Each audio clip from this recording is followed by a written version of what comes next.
Creating our feature film Monsters of Man was always an ambitious undertaking.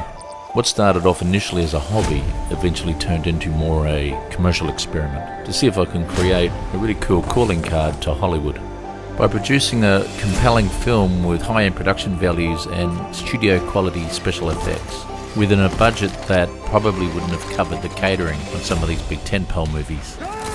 So in bringing this project together, I had to think really smart in all areas. But luckily, I had 25 years experience shooting giant commercials around the world up my sleeve, combined with an amazing team with an equal amount of years behind them. We managed to pull off something pretty amazing.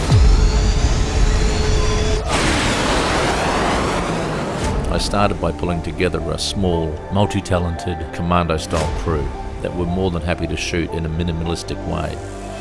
I promised them no overtime, no crazy hours, no late-night shoots. Other than the mud, the rain and the heat, we ended up finishing on time every day with the cold beer ready for us when we got home. However, all the shortcuts aside, I didn't want to compromise my vision when trying to capture the best production values and the best performances from our actors. Nothing was going to stand in my way. So what dollars I had, I wanted in front of the camera and not behind us. So we really minimised our waste and we put our savings all on the screen.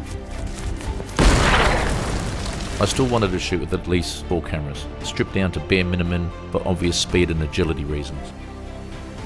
Being an action film, having multiple cameras, you get so much extra coverage. Continuity becomes far easier.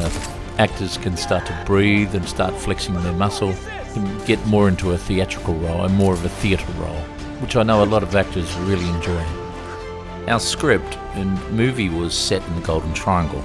After our recce, we decided Cambodia really suited our needs. We didn't have to build any sets, no giant art department required, no lighting team, no grip teams. We just shot lay of the land, and the images we captured were just incredible. My choice to shoot RED cinema cameras was easy. I give these cameras a flogging day in, day out around the world in all sorts of crazy tough hard conditions. The benefits for me are 6 and 8K resolution, 16, 18 stops of dynamic range. These cameras give me a ton of information to play with in post, more than I need. Being quite the post-production nerd, I'm in a great position to really be able to dig deep into the raw files, which allows me so much extra control to being able to dig into the shadows or bringing down annoying highlights is a real benefit. Also, low noise attributes allows for far better results in keying, tracking and compositing. The 6 and 8K resolution allows me to reframe easily to enhance a scene or an actor's performance, push into a shot of up to 200 to 300%, which is like throwing on another lens. So resolution really does help you from a creative point of view. At the end of the day, cameras for me are just data collection devices, and RED at the moment just happen to give me more data to play with than any other camera. The final look, however, is not set by the camera's sensor or some basic default colour setting.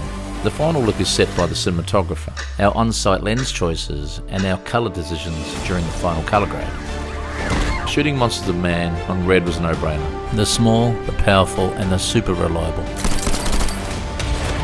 And I have no idea how you're going to watch our movie, either on the big screen, an 8K TV, an iPad or a phone. Whatever you end up watching it on, I just wanted it to look amazing, and that's why I chose RED. Monsters of Man is released on December 8th worldwide on every major platform. I hope you get to see it in 4K and enjoy it as much as we had making it. Have a nice day.